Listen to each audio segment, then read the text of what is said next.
Sometimes life takes you far from home. Some stories are too strange to be true, and yet they are. In a country where traditions run deep and rules are ironclad, something happened behind locked doors that no one could have predicted. It's not just about love.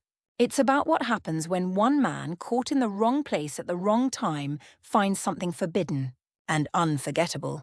This is a story that began with handcuffs and ended with a heartbeat. Hi, I'm Veronica. I've been telling stories for over 30 years, stories that stir the heart, tease the senses, and leave you thinking long after they end. If you enjoy stories like this, make sure to like, subscribe, and turn on notifications. There's so much more waiting for you. He had never imagined his journey would end like this. Ethan Reyes was a freelance photojournalist.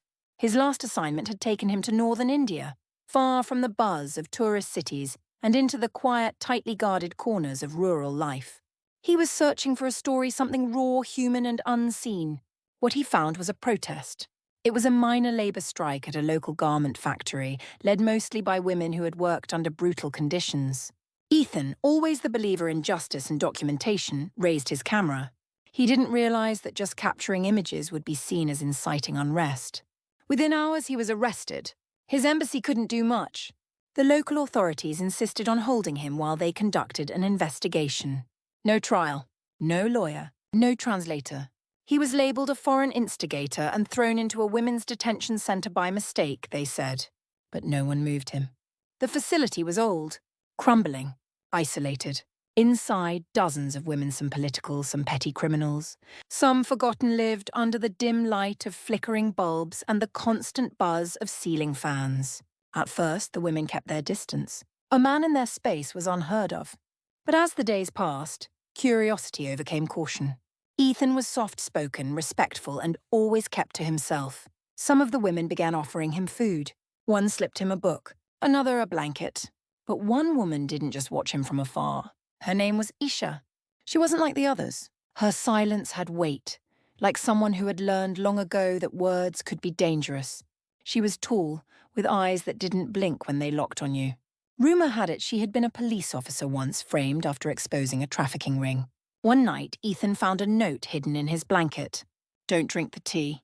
I'll explain tomorrow." He didn't sleep. The next morning, Aisha sat beside him in the yard. "They're watching you," she said. "And not just the guards." She warned him about a corrupt matron who had a habit of trading favours for silence. Ethan didn't understand why she was helping him, but he listened. Day by day, Isha showed him the rules of survival.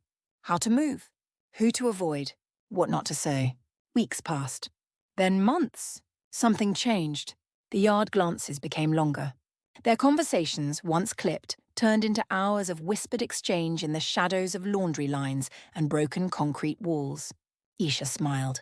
Ethan laughed. It wasn't supposed to happen. But it did. One evening during a blackout, with the halls dark and the cells unlocked for ventilation, Aisha led Ethan to the empty infirmary. No one spoke. No one had to. It was supposed to be the only time, but it wasn't. They met again, and again. Not always in the infirmary. Sometimes in the laundry room. Sometimes during kitchen duty. Always brief. Always careful. Their closeness didn't go unnoticed. Whispers started. A few women looked away. Others smirked. One even warned Aisha that she was risking too much. But Isha didn't care. "You don't know what I've already lost," she said. Then came the morning roll call. Isha didn't show up. Ethan's stomach dropped. For hours, there was no explanation. When she finally appeared, her face was bruised. She didn't speak for days. That night, Ethan received another note. They know. Panic set in. Would they separate them? Send Ethan to a high-security men's prison? Deport him? Instead, something stranger happened. Aisha was transferred to the medical wing permanently. Ethan was moved too, but to janitorial duties, ironically giving him more access, not less. They kept meeting. Even with guards on rotation and eyes in every shadow, their moments multiplied. And in one of those stolen hours, they created something new. A life. Aisha knew before Ethan did. She said nothing for weeks. But the changes came fast. She moved slower. Her face softened. Then, one night, she whispered it. "I'm pregnant." There was no plan. No way out. And no one they could trust. But it was too late to turn back. It didn't take long before someone noticed. Isha's belly began to swell, slowly but visibly. At first, the guards ignored it. Some thought it was illness. Others assumed it was stress. But eventually the whispers became unavoidable. She's pregnant. How? She hasn't seen the outside in years. They questioned her. Aisha said nothing. They questioned the women in her ward. They said nothing. Then they questioned Ethan. He didn't even try to lie. Yes, he said. It's mine. The room fell silent. Then chaos. Ethan was dragged into solitary. Isha was taken to the warden's office. Rumours spread fast, some saying he raped her, others calling it a conspiracy. A scandal, a disgrace to the institution, but the truth was much simpler. They had fallen in love in a place where love wasn't allowed. For days Ethan was kept in darkness. A bare cell, no bed, no food beyond stale rice and water. No human voice except for the sound of footsteps outside the iron door. He didn't know if Isha was safe. He didn't know if she was alive. He whispered to himself to stay sane. Then, a week later, a knock. The door opened. A man in a white shirt and glasses stood with a clipboard. "I'm from the ministry," he said. "We've had questions. You're going to answer them." They took Ethan to a concrete room with a single fan and no windows. He sat for hours. When the questions began, they came rapid fire. Did you force her? Was she coerced? Were you blackmailed? Did you know she was infertile? Ethan blinked. That last question stunned him. "She's not," he replied. The man looked at his papers. "She was," he said. "Until 6 months ago. Something wasn't right." Meanwhile, Aisha was being kept under observation in the medical wing. Her pregnancy confirmed, her access revoked. No more time outdoors. No more conversations. No more Ethan. But she had something he didn't. A connection. An old friend from her police days. A female officer who owed Isha her life. She found a way to smuggle in a phone. Just one message. Still breathing. Still ours. Hold on. Ethan smiled when he read it. It was the first time he'd smiled in weeks, but the walls were closing in. The prison couldn't keep them hidden forever. A government scandal was brewing. Media had caught wind of a foreigner impregnating a political inmate. News vans gathered outside. Foreign journalists began pressing the embassy. And yet the ministry refused to release either of them. Then a second bombshell dropped. Someone leaked a video-grainy footage from a hallway camera. It showed Aisha and Ethan slipping into the infirmary. The clip went viral. Suddenly they weren't just prisoners. They were headlines. Sex scandal in women's prison. Foreign man seduces inmates. Love or crime. Online outrage erupted. Some demanded justice. Others called it beautiful. But inside the prison it meant one thing: punishment. Aisha was chained. Ethan was denied food. They were being erased. It was no longer about survival. It was about escape. Aisha knew the system better than anyone. She had worn the uniform, walked the halls with authority. She also knew its blind spots. With the help of her old contact, they mapped out a plan. It wasn't perfect, but it was possible. Every Tuesday, a supply van entered the rear gate. Inside, crates of dry goods and medical supplies were delivered to the basement storeroom. If Ethan could get himself reassigned to inventory duty, and if Isha could fake a medical emergency, they might have a 20-minute window. But they had to move fast. Ethan made the request. He'd noticed mold in the storage room and claimed it posed a health hazard. The warden approved the reassignment without much thought. Aisha, meanwhile, began coughing up blood. She wasn't faking. The pregnancy was taking a toll. Her body, already worn from years in prison, was struggling. But she didn't stop. They rehearsed in whispers. Times. Signals. Backup plans. Then, the night before the attempt, everything changed. Razia, the youngest inmate in the block, barely 20, overheard them. She was known for trading secrets to the guards in exchange for cigarettes and extra food.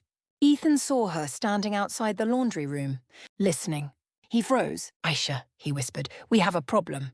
They confronted Razia that same night. "What do you want?" Isha asked, calm but cold. "Freedom," Razia said. "Take me with you." It wasn't part of the plan. Adding another person meant more risk, more noise, more eyes, but refusing her meant exposure. They agreed. The next morning, Ethan was escorted to the storeroom. As expected, the rear gate opened. A truck rolled in. Crates were unloaded. Aisha, escorted by 2 guards, collapsed halfway down the hallway. One guard ran for help. The other stayed. But Razia was waiting. With a sharpened toothbrush handle, she lunged. It wasn't a kill, just enough to shock. The guard went down. Aisha grabbed the keys.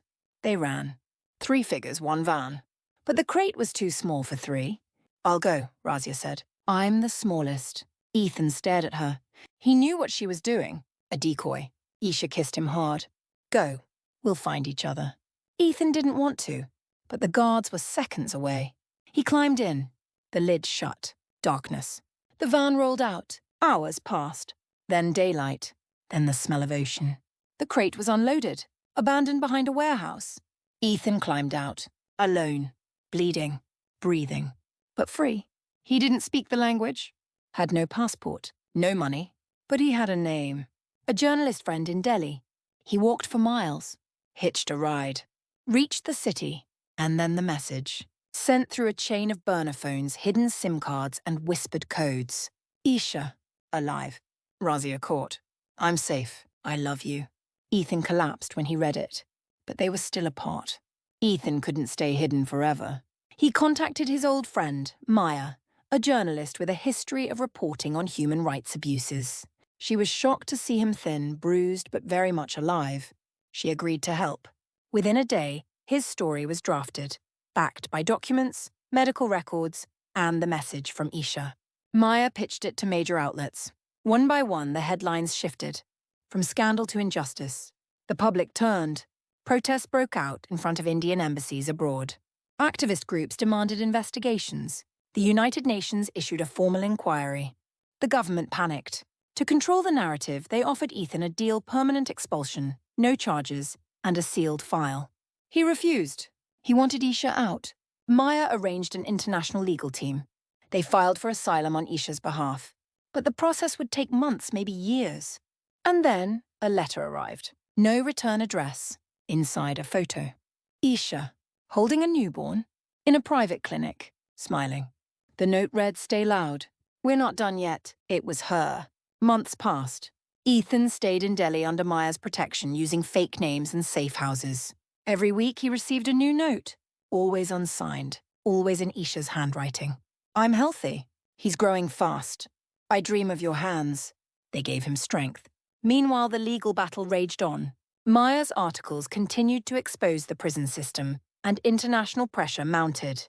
The Indian government, unwilling to appear weak, delayed the hearings. But the world was watching now.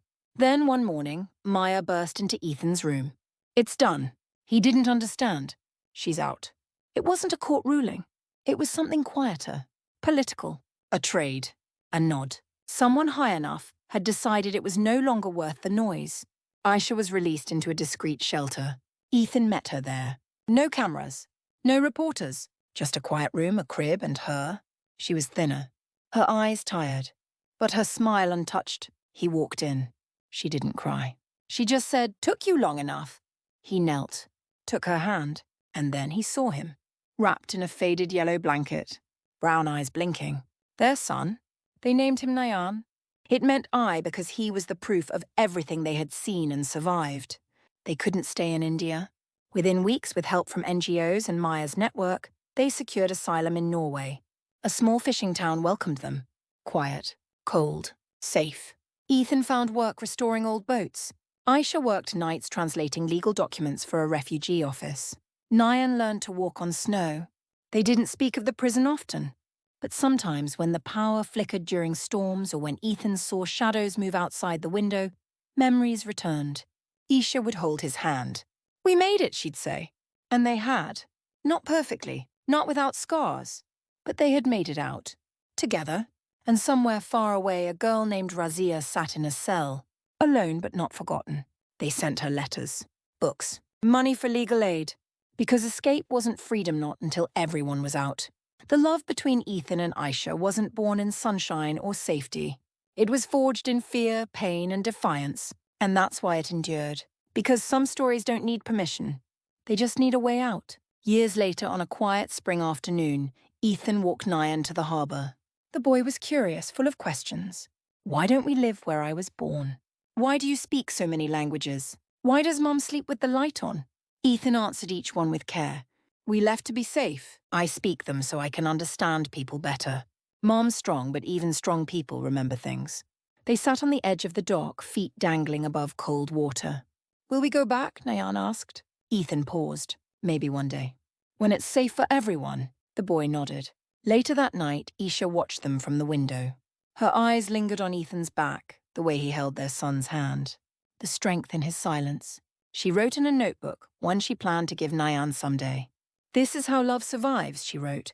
"It fights, it flees, and sometimes it hides. But if it's real, it always returns." In the end, their story wasn't just about prison walls or daring escapes. It was about choosing each other, again and again. Stories like this remind us that love isn't always born in comfort. Sometimes it grows in the hardest places.